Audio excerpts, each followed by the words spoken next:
Happy Victory Monday, and welcome back to the Purple Rain Podcast.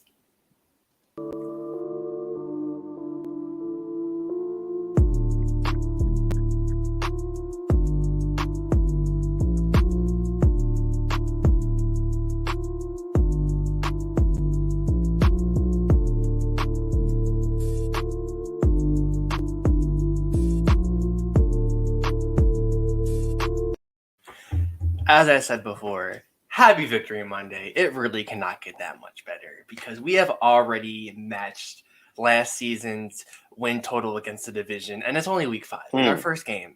Like, that right there is just such a exciting thing to do. But welcome back, episode 139, the Danny Woodhead episode. Yeah, let's give it to Danny Woodhead. He played in like 3 games for us because he was hurt all the time. Of the Purple Rain Podcast. And yeah, you can follow us on Instagram at the Purple Rain Podcast. But like I said, Victory Monday, so much stuff to talk about. Positives, negatives, and all that stuff. But how are you feeling like on this Victory Monday? It just can't get that much better. I'm feeling great, Alex. I felt great last night after, the deal was sealed. The Justin Tucker was a 40-something yard field goal that gave us the win. I felt good after that, but then I took a step back from my, elated feelings at the time. And I was like, you know what? That performance was good, not great.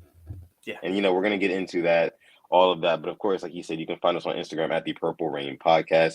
You can find me on Twitter or Instagram at Sutton Def, like you see down below. You can find this guy over here on Twitter at simplyas10 or on Instagram at simplyas10.prod. And I would love to make, basically give a warm welcome to everybody who's in the chat right now. Welcome. The live Rain gang, we love seeing you guys in here each and every time. Mod K-Dog is in here, says smash that damn like button.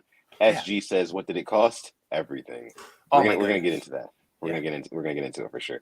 Taquan is in the building, says, what's up, Rain gang? Sutton and Alex, what's going on? Taquan, appreciate you for coming through. Quoney is in here. What's going on? I see Mod Boz says, yo, Rain gang, pain Monday. Not painful for us, but it's painful for Mod Boz. Oh, listen, boy.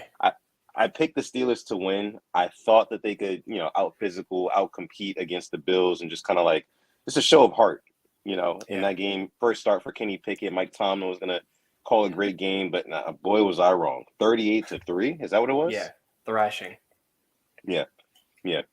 Definitely a painful Monday for my guy Boz. Hopefully you guys can bounce back. Let's see. Dre says, what's up, Purple Rain? What's going on, Dre? I see my guy Jabari Cruz Ellis is in the building. Purple Rain Pioneer says, what's up? What's going on, man? Raven Ron says, what's up, PRP? Enjoying the first place Monday. I know that's right, man. I know that's right. Yeah. First place. Absolutely. Brandon Collins says, it's hot. It's so hot in here. The halftime show. Had to bring out Ray. It was going to happen. We all know that. Had to do it. Jaquan Flowers in the building says, what's good, Rain Gang? What's going on, Jaquan? Lisa Ann is in here. What's going on? Says, Alex, from now on, I prefer Lisa Ann. I know. I didn't say anything. I know. Yeah. I don't think he said anything. But yeah, Black Daniels in the building. What's going on, Black Daniels? From Rain Gang back at it again. Of course, you already know what it is, bro. Appreciate you for pulling up. Team Ramey in the house. I see X Lee is in here as well. Zach George, 410 Byron. I see G Money. Gerald Lawson himself says, my main brother Sutton Def and Simply is 10. What's going on, Gerald? Appreciate you for coming through. How are you doing tonight, man? Let us know. All right, Alex. Let's go ahead and get into this Ravens talk, right? We got some things to get to. We don't want to hold you up too long for this episode of the show. There is a Monday Night Football coming on tonight. We get to see the Chiefs versus the Raiders. Let's talk about some Ravens football. Oh, let's talk about it because Sunday Night Football, prime time, under the lights, in all black, missing some key players on both sides of the ball. And we did it. We scraped it out. Like John Harbaugh says, it wasn't pretty, but it was us. And that was a Baltimore Ravens game. Great defense, very little offense, and Justin Tucker saving us. I mean, it was like a Flacco-esque game, kind of. That's what it felt like to me at points. But at the end of the day, Lamar put the team on his back, drove down the field, final drive, and showed that you put the ball in my hands, I can win you a game. That's exactly what he did. And I'll go get more into that, but Lamar didn't have the best of games. Missed 2-3 big passes. Oh, my goodness gracious. I think Lamar's like the nicest guy in the world because he literally could have sent Eli Apple out of the job. between Duvernay, Birmingham, and Tylan Wallace. Ugh. Yeah. Lamar, you're way too humble. You are way too humble. You're way too nice. You could have made that man be on the corner, but he said, "No, I will spare you another week. You can have another job." But in all seriousness, I was super just impressed with the secondary with what the defense. We critique them, criticize them. They have shut down Josh Allen and Joe Burrow to Yeah. to stuff that they usually aren't doing. Burrow threw for almost 1,000 yards on us in 2 games. He threw what 213, 230 something that last night. I think Yeah, it's like 213. Yeah. yeah, and he didn't have a single completion over 15 yards. So we had everything in the back end shut down. Only thing that was getting us was screens, honestly. But yeah, shout out to the defense. And I'll just hand it off to you there.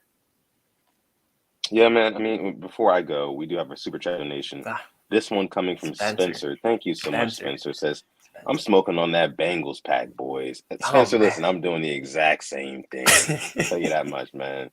I was so happy when I saw that we would, that we won that game. And that last drive, I'm gonna get into what I loved and what I hated Yeah.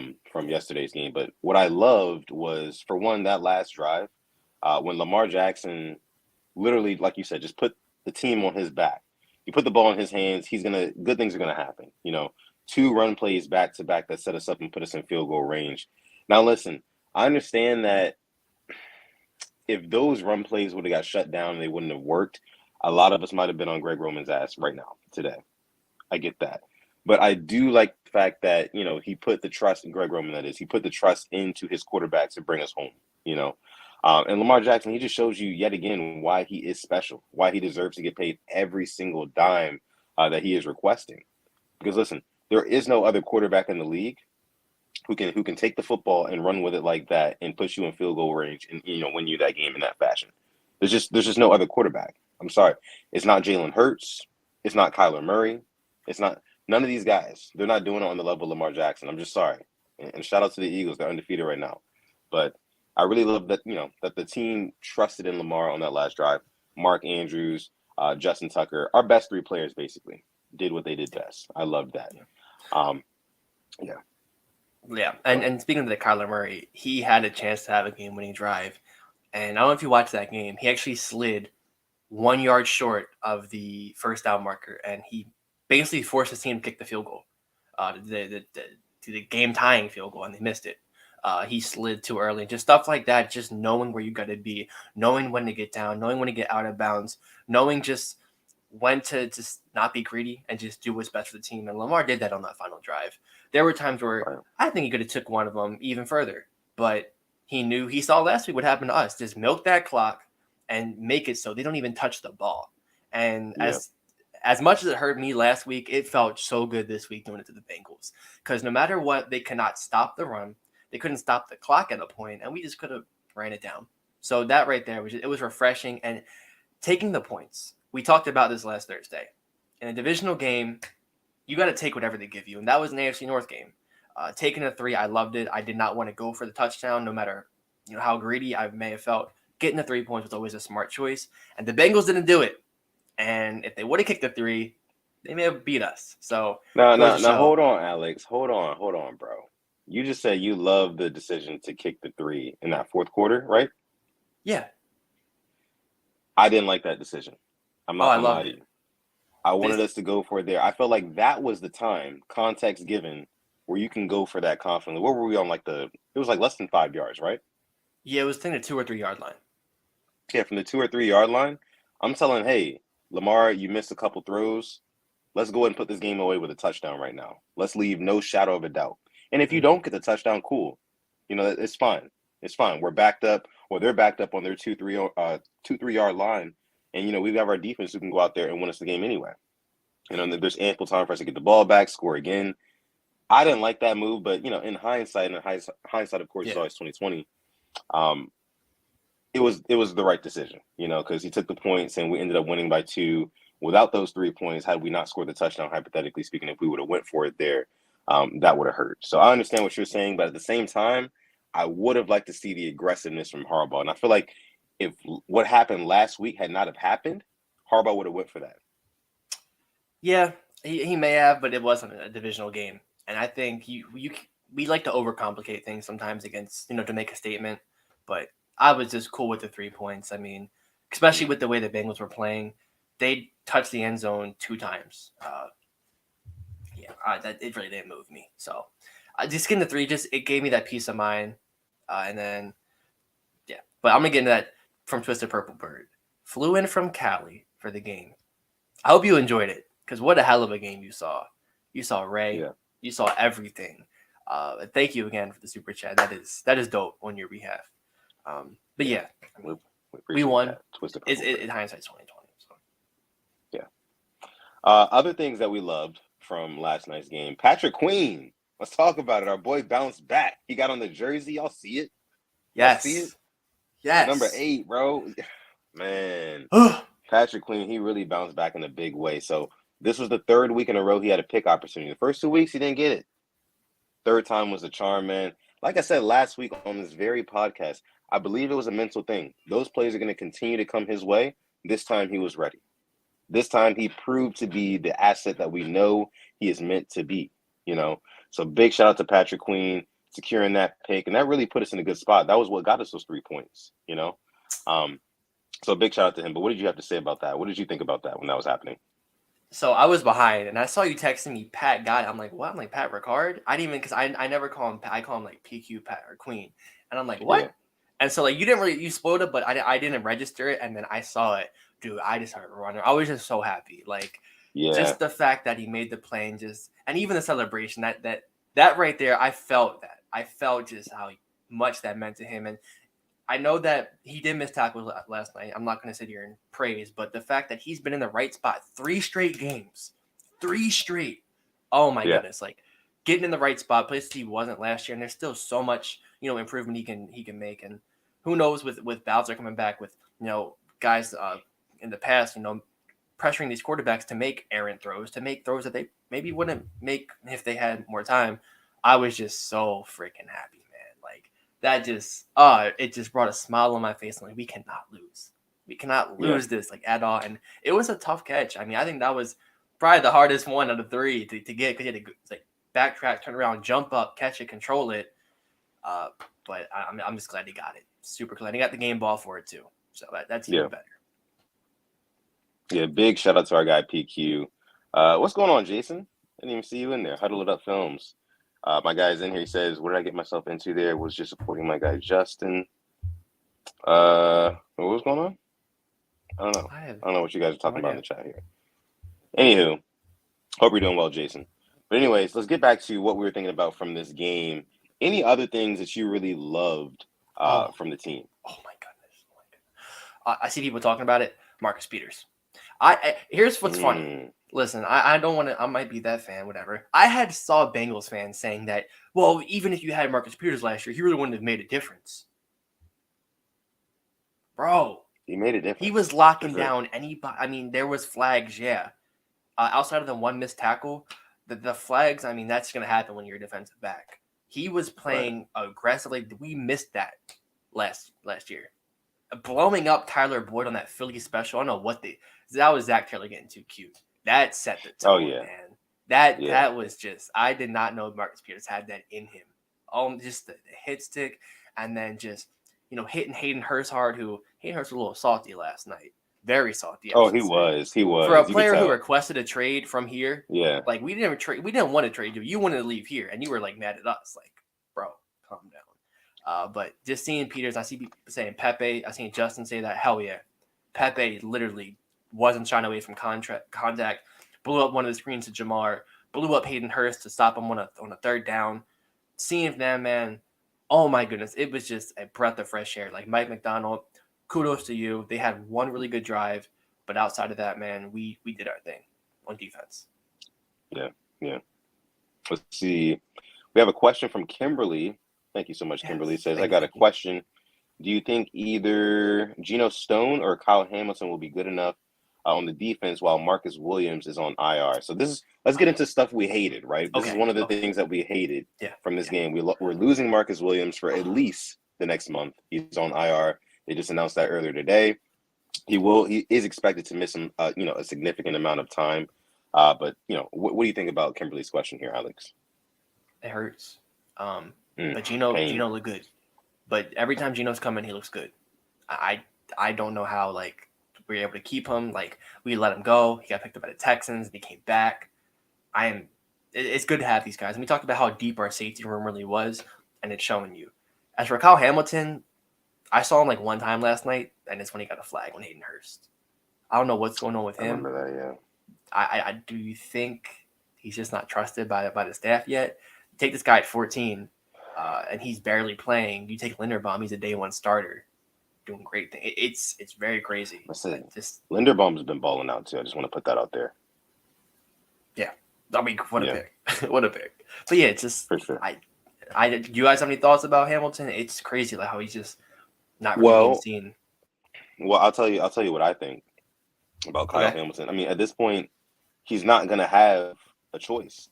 He's not going to have a choice but to step up. You know, like we bought into Marcus Williams. That was our big free agent signing this past offseason. And normally our initial free agent signing is a good one. It normally hits. It normally works out for us. So Kevin Zeitler the year before last. And then last year we had, of course, Marcus Williams. Both of those picks seem to be, panning out.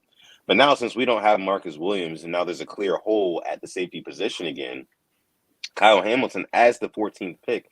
I just talked about how, if you're a first-round pick, you're an asset. You're a high asset on this team. Kyle Hamilton, he's one of those assets, and now he's expected to step up and play. Like my guy Dre says here, Kyle Hamilton is going to have to step it up, show that everyone why people had him a top 5 pick at one point. Yeah. Dre, even I think top 4 at one point.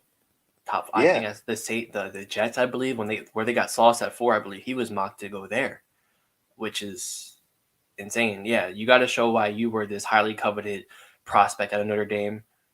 Being touted as somebody by the next Ed Reed, just doing these crazy things, just getting this high praise. Because at this point, I would have thought he would have been in our starting rotation already. I think if we talked about it before the season started, we thought he would get gelled in first couple of weeks, and by this time he'd be seeing probably at least 60% of the plays, but he is definitely not seeing that type of plays at all. So hopefully he steps up because this is where we need him. Chuck Clark's going to be there. Geno Stone's going to be there. Yeah. So I see you bring up Brandon's point, who says he feels like Kyle's having the same problem as Likely. Great point, by the way. Haven't adjusted the NFL speed, which is why the coaching staff isn't trusting him. That's a possibility because we saw Likely balling out preseason. I mean, balling to the point where he didn't even play the third preseason game. First two, he was that good. And Kyle Hamilton was playing most of those games. All of them, I think. But I'm expecting Kyle to get more playtime compared to a first-round pick from Notre Dame, a well-respected college program, compared to Coastal Carolina, who is respected but is not in the same tier as Notre Dame. You would think at this time Hamilton would at least get it picked up, get the wheels rolling. Yeah. Yeah, and I like the fact that you bring up Isaiah Likely in that, and kind of pivoting to Isaiah Likely. And another thing that I hated from last night's game, there was a play where Isaiah Likely, he got the football, and I think we were in the red zone. He almost scored, came really close.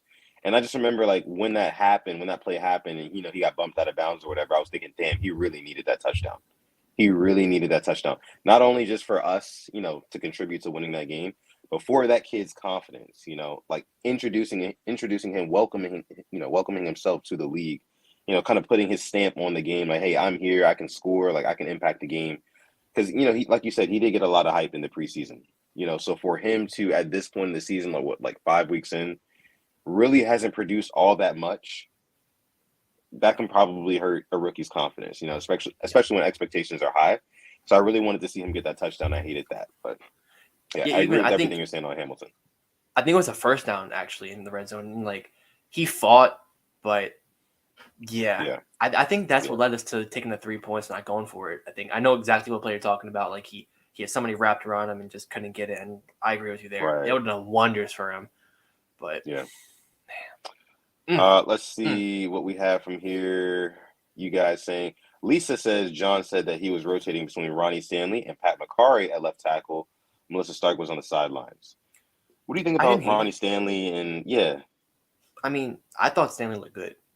I thought he looked good for his first game in over a year. His second game in 2 years, basically. I had no problem with what they were doing. They're being smart. The same way with Dobbins, and we can get into the Dobbins stuff as well, but they're protecting their guys because we have real big games coming up.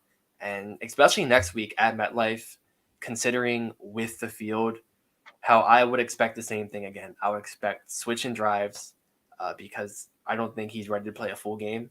You got to get back into the game shape. So I had no problems with it. I loved it. Thought it was smart by the coaching staff. Yeah. But when he was in there, he allowed no pressures, which is cool.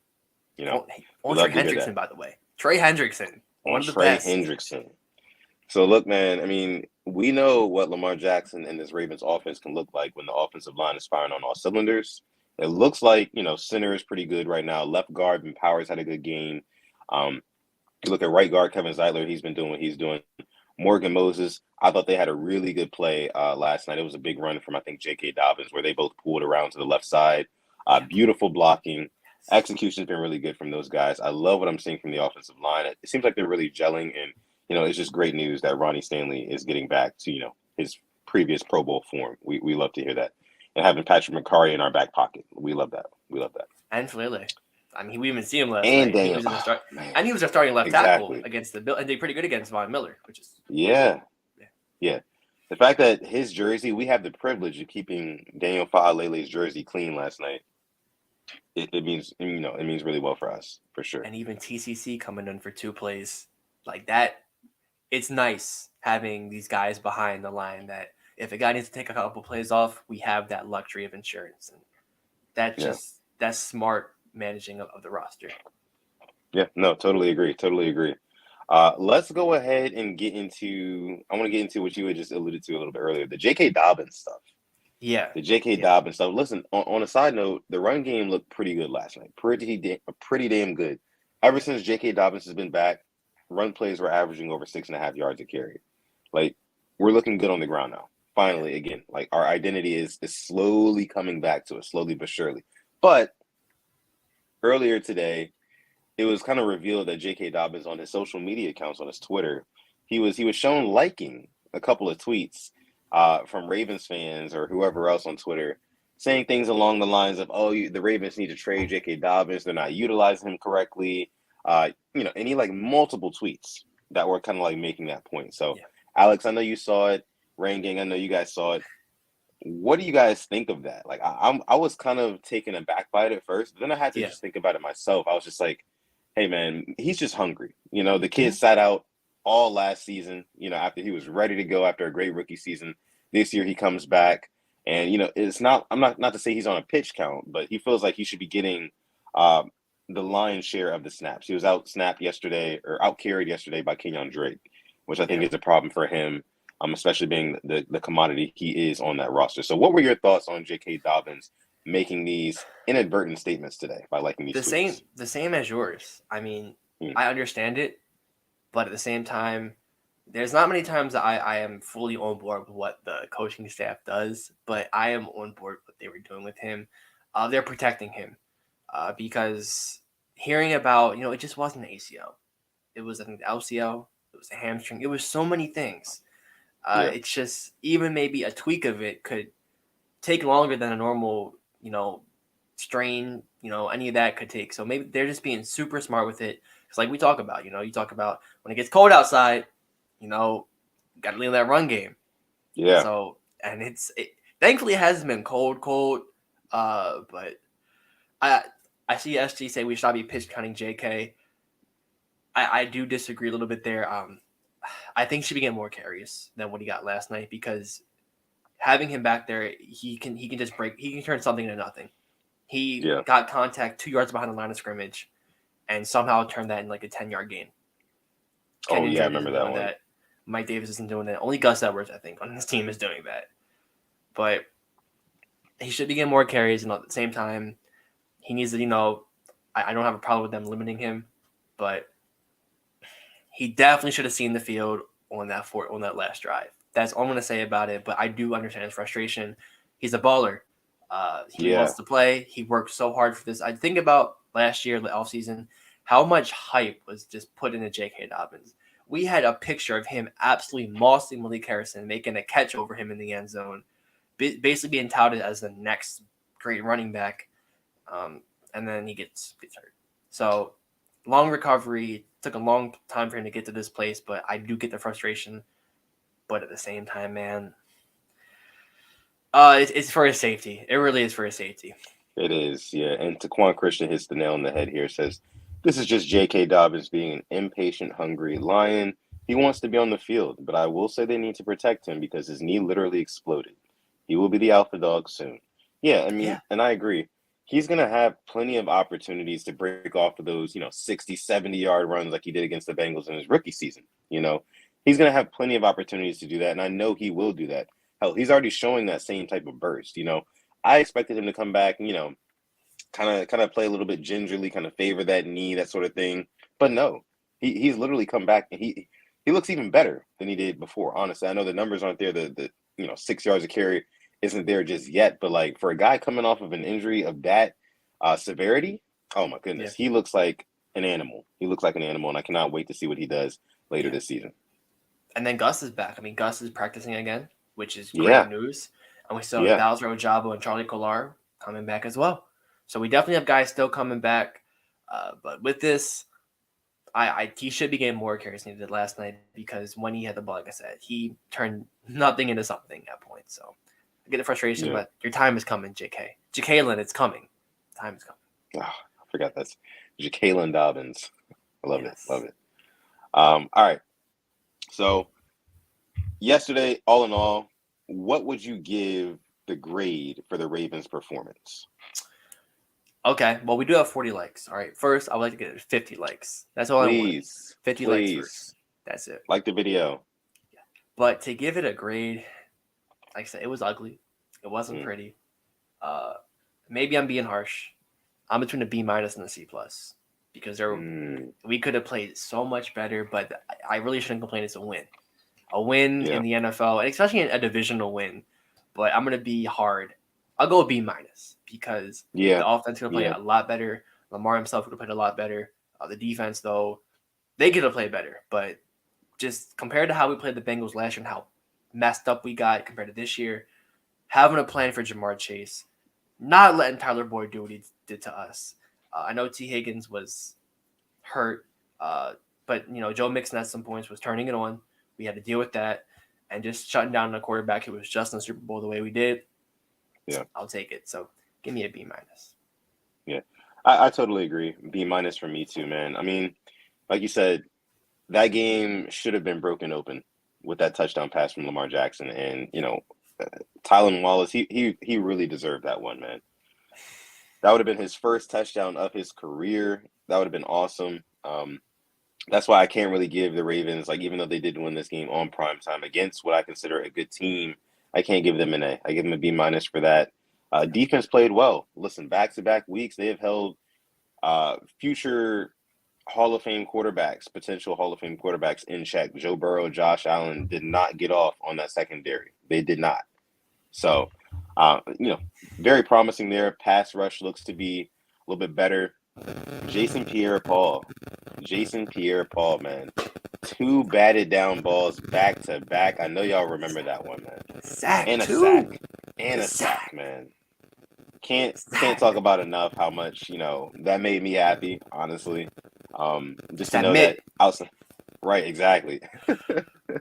And those 3 fingers, he just gets it up there and just bats it down. I love that. And setting the edge. On that Jamar Chase play, I know he missed the tackle. I think it was like an end around, but he was able to disrupt the play. They had Tyler Boyd blocking him, I'm pretty sure, and he disrupted it. And Chase got like 1 yard. So little stuff like that, having a winner right there means a lot. And what a game for him! I'm just happy that we have him on our squad. Black Daniels. Me too. My Black Daniels. Make sure you subscribe and hit that notification button so you never ever miss a live stream, video, or hell, even a short. Yeah. Exactly.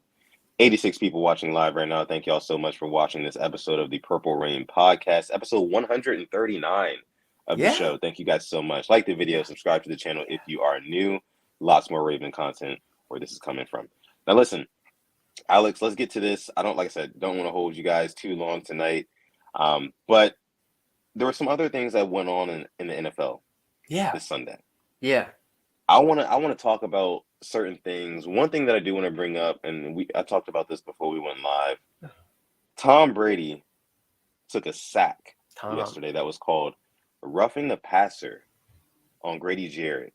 Mm. When I don't know if you guys saw the play. If you didn't see the play, basically, Grady Jarrett went up to go sack Tom Brady. He grabbed him by the hips, swung him down, kind of flung him around, and it was very kind of reminiscent of what you saw last Thursday night in the game with the Dolphins and the Bengals, where Tua got swung down. But the difference was Tom Brady did not hit his head. It did not look egregious. It did not look intentional, things like that. So I want to get your opinion and your take on what happened yesterday. Do you think that it was a good call, or do you think that it was a shitty call? It was a bad call. It was a very bad call, and we know why he got it. I like Tom in Tampa. I'm a Tampa Tom guy. But yeah, that was a very bad call. Certain quarterbacks get calls, others don't. Pretty obvious. Rookie quarterbacks really don't get most of those calls like that. If you're not a superstar, they don't get. We saw Joe Flacco not get most of the calls when he was our quarterback here. Hell, even Lamar sometimes doesn't get calls. But we know why he got the call, and we know who the referee was. We have a great rapport with him from last week. The one, the only Jerome Boger, whose crew made that call and himself threw the flag and deemed that as a roughing the passer. The same one who deemed the Brandon Stevens one a roughing the passer, and he never got fined for it. Did not get fined for it. Well, I mean, do you think that it's the referee's fault, or is it the league's fault? Because you know that the league is telling all these referees, hey, look, the quarterback is our number one commodity. Make sure that they stay upright, make sure that they stay healthy by any means necessary. So do you think that it's the league's fault for, kind of hinting to these referees that, hey, you got to protect these quarterbacks. Throw that flag a couple extra times this game. Or, what do you think about that? They only protect certain quarterbacks at that point.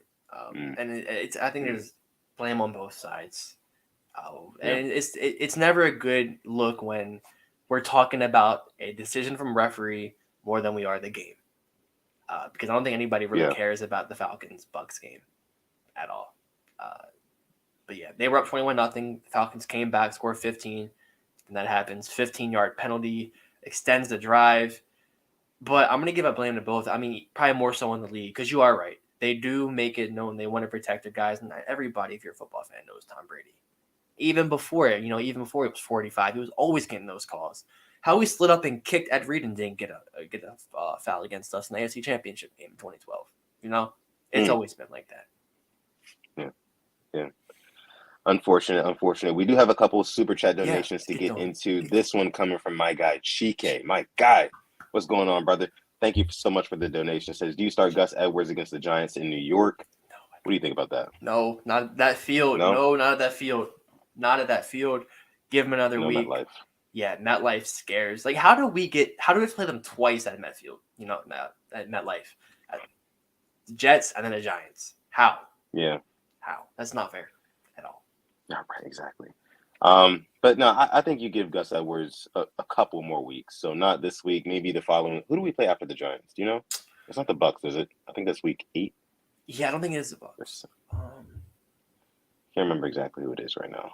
Saints, maybe? I think Saints. Monday night.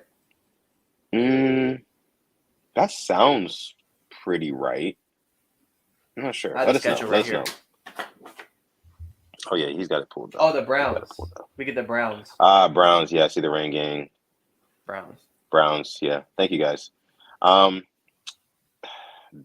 divisional matchup. That'll be interesting.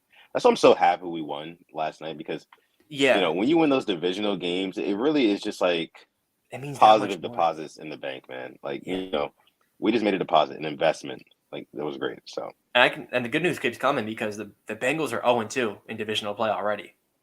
Yeah, they are. Hi, Cal. Thank you for the super chat. Happy Monday, the rain game. As I was saying, the Bengals lost to Cal's favorite team, the Steelers and Bosses. So thank you. I mean, they're 0-2 in division games. That's hard because when the Bengals do not have a good record against the Browns either. The Steelers always play them hard, and we already got that win over them. And we see them week 18, which I hope is really not a meaningful game. I hope we already clinched the playoff spot. I hope we're already in. And I hope it's like the Bengals fighting to make the playoffs and we just knock them out. Probably won't happen, but it's good just getting that win out the way. Because it's like a double points yesterday. So. Right. Thank you so much, Cal, again, for your super chat donation. We appreciate you. Now, Alex, just what were some other things that you saw in the NFL Sunday? I'm so happy you brought this up. Dealt with the Browns. Brandon Staley. All right, the Chargers head coach. It is 4th and 2. Huh? I said he almost gave it away. Like, what a bonehead call. I'm Yeah. like, it's 4th and 2. You're up by 2 points, and you're on their side of the field. Well, on your side of the field, basically. And you go for it. You don't put your trust in this defense that traded for Khalil Mack. I know Right. Joey Bosa's out. You have Derwin James. J.C. Jackson, who looked like pretty bad this year.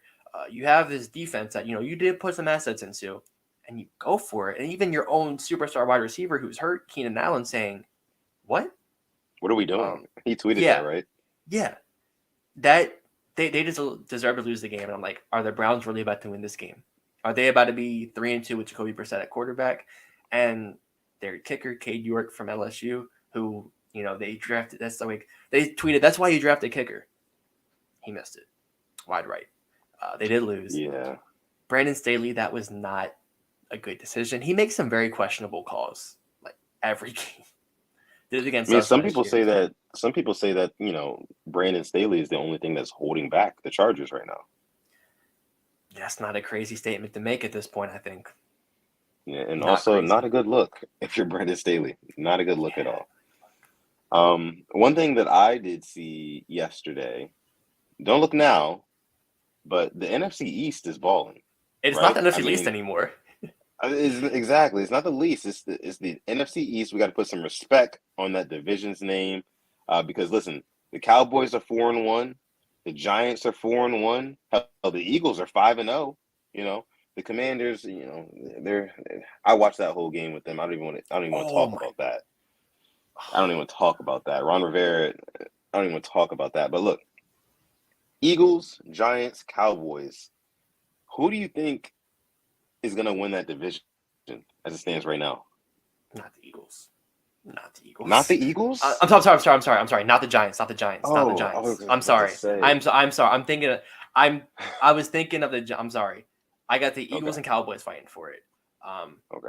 I'm sorry. Not the. I don't. The Giants. I don't know how much I trust Daniel Jones. I don't know. I just don't. He scares me. But yeah.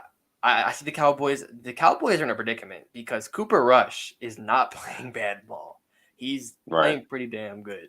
But when Dak comes back, I mean, even Jerry Jones said that he wanted this to happen. He wanted to have like a quarterback controversy. That's kind of weird. You want your backup to play good ball, but not great ball because you don't want this to happen. Because look how much money you're paying Dak Prescott, and Cooper Rush is doing pretty good, and look what he's making. It's weird. Yeah. It's weird. But I think the Eagles will be the most complete team in that division. They're not going to have that controversy of a quarterback. And them beating the Cardinals yesterday was a huge win. Wasn't a statement win. They didn't blow them out, but they grinded it out. But I think both the Eagles and the Cowboys will make the playoffs. But yeah, Giants, they could be a wild card, but I need to see more from them. I know beating the Packers is good, but the Packers, I don't want to be that guy, but the Packers really don't have any wide receivers. Like Romeo Dobbs, he's good, but he's not a Devontae Adams where he can beat two guys. He's still a rookie. Alan Lazard, Christian Watson, no. But that's what happens when you're greedy at Aaron Rodgers. You lose guys. Yeah. Alex, who do you got though? Oh, who do I got winning that division? I got to go with the Eagles, man. I just think that they have just too much talent. They have too much, how do I put it? They know what direction they're going. Nobody knows what's going to happen to the Cowboys after Dak comes back. They could go back to being mediocre, no spark, no fire, that sort of thing. And, they could just be relying on Michael Parsons to make big plays every week. Oh, my God. So good. He's a beast. But the Eagles, they have a good defense. That secondary with Bradbury, Darius Slay, they look really, really nice. Gardner Johnson, love him. Gardner Johnson, you know what I mean? Jalen Hurts on offense, right? And then, that running game is lethal. The running game is lethal. You pair that up with an A.J. Brown, a big possession receiver. That's a formula for playoffs, right? They made the playoffs last year at 9-8, but they just kind of squeaked in there. It was kind of like their infant season of success with Jalen Hurts. This is their sophomore. This is their Ravens 2019 year. Yeah. This is their year. So I got the Eagles. Yeah, and Devonta Smith too. The fact that we didn't even mention him right there, first round pick, Slim Yeah. Reaper. And then Goddard, who I think is a pretty damn good tight end. Really good offensive line. They have a lot of their pieces, and shout out to their GM, Howie Roseman, for making these acquisitions when needed, and they will make a trade before the trade deadline's over. They'll definitely get even better. So. Great. Oh, by the way, I want to bring up two more things before we get out of here. One, did you see your boy Hollywood yesterday? I did see him. Made a sweet play there. I'm not gonna lie, made a sweet play. I've been very critical of Hollywood Brown, but like I don't mind giving credit where it's due. He had a really nice touchdown yesterday. Good for him, Caught the ball, broke a tackle, shook a defender out of shoes, and then goes in towards the end zone. Exactly, yeah. Fins off Darius Slay and just kind of takes him into the end zone. Love to see that, man. Love to see that. Yeah. Good job from him. Good job from him. But yeah, what do you think about that? Yeah, I thought that's something we didn't see here. That's just the offense being different in Arizona, and it's playing to his strengths. I'm so happy for him, and he's going to get paid. He's having a great start of the season as well. Yeah, he is. He is. Top 10 in receiving yards, I want to say. Yeah. Right? And you see one more thing as well. Yeah. I have one more thing. One more thing before we get out of here. I see your name down there on the stream. I just want to get some clarity on what you mean by that. It says DJ Moore season for all you guys who are, maybe watching but not watching. You're just kind of listening. Simply as he has his display name as DJ Moore season. So I'm going to open up the floor to you. What do you mean by that? What do I mean by that? All right. So if you don't know, the Panthers were the first team to fire their coach today, Matt Rule. Questionable signing, gave him a 7-year contract at a Temple. I think he's the definition of a college coach, much like a Nick Saban is. Comes to the NFL, doesn't have that much success. Definitely suited for college ball. But there were some reports coming out that the Panthers could possibly, be in a little bit of a fire sale mode, trading their guys, getting some more picks for this new regime, basically new head coach. I remember when we were drafting, a lot of people wanted DJ Moore. There was a Calvin Ridley, we wanted. But DJ Moore from Maryland, it's kind of like, we made this mistake with Stephon Diggs, right? We can't do it again, can we? Exactly. Come on. Well, we did. We did. did. So I'm just listen. I'm not expecting it to happen, but just want to put some good mojo out there.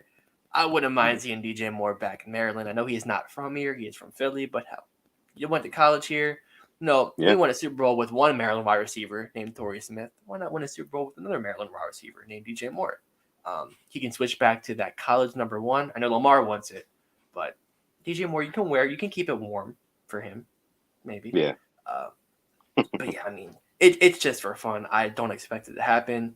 If anything's realistic, it's like trading a 7th or 6th round pick for Robbie Anderson. That's like the most Raven move probably, but I wouldn't mind getting a former first rounder, DJ Moore, who already has a contract, already signed a new one. So wishful thinking. Well, you know what? I don't know about the wide receiver talk, and I won't hold you guys long on this, but I don't know about like the wide receiver talk and like bringing in an extra guy, that sort of thing, because I feel like Rashad Bateman has not really gotten his fair shake just yet. I mean, he has touchdowns in 50% of the games that he's played in, and also the last game that he played in against the Bills, he did have a couple of drops, I want to say, but it was raining, so I kind of have to give him the benefit of the doubt on that one because everybody was dropping everything in that game. But I want to see more. I want to see Rashad Bateman have that big breakout game. He's shown me enough flashes to know, like, okay, it's coming. That game where he gets 150 yards and 2 touchdowns, that game is coming. Is coming very soon. But we kind of gotta wait on it, But for that reason, like I said, I'm not really worried about us getting another receiver. I mean, we got Andy Isabella in. They put him on the practice squad today, for whatever that means, But yeah. Like I said, it's wishful thinking. I definitely am not going to be mad at somebody who can help us out. I hope Bateman. I mean, we do play Cleveland after the Giants, so if he isn't back, he did have his kind of breakout game against the Cleveland Browns last year. I mean, kind of. I'm not going to say fully, but he could do some better things. But talk about receivers, Devin Duvernay, by the way. I saw this man line up in the backfield last night, and I almost jumped out of my pants. All right, I was so happy. I'm like, we are using Devin Duvernay how we've been asking. We have been asking for him to be used this way. Just confuse the defense, put him in the backfield, send him on motion, jet sweeps, all this stuff. And he can even run routes and catch down the field. He can pop the top off the defense. He can do it all. Oh, man, I'm so happy we're finally utilizing him correctly. Me too. All right, I think we're gonna go ahead and leave it there for this episode of the show. Thank you guys so much for coming out to this episode 139 of the Purple Rain Podcast. You can find us on Instagram at the Purple Rain Podcast, just like you see down below right there. Me on Twitter and Instagram at Sutton Def. My guy over here on Twitter at SimplyS10, on Instagram at SimplyS10.prod. And don't forget, subscribe to his YouTube channel at SimplyS10 if you want the best highlight videos on the internet. And with that being said, I'm gonna let my guy Alex take us out for the night. Thank you, everybody, for coming through to episode 139 of the Purple Rain Podcast. Got the prediction show, the Yes. game day, ready for that on Thursday against these 4-1 Wink Martindale defense-led New York Football Giants. By the way, I love their throwback uniforms they have. I hope they don't wear them against us. But as always, thank you for coming through. And as always, stay positive, test negative, and never ever forget to like the video. And then also call God as well. We're going to catch you guys in the next one. Peace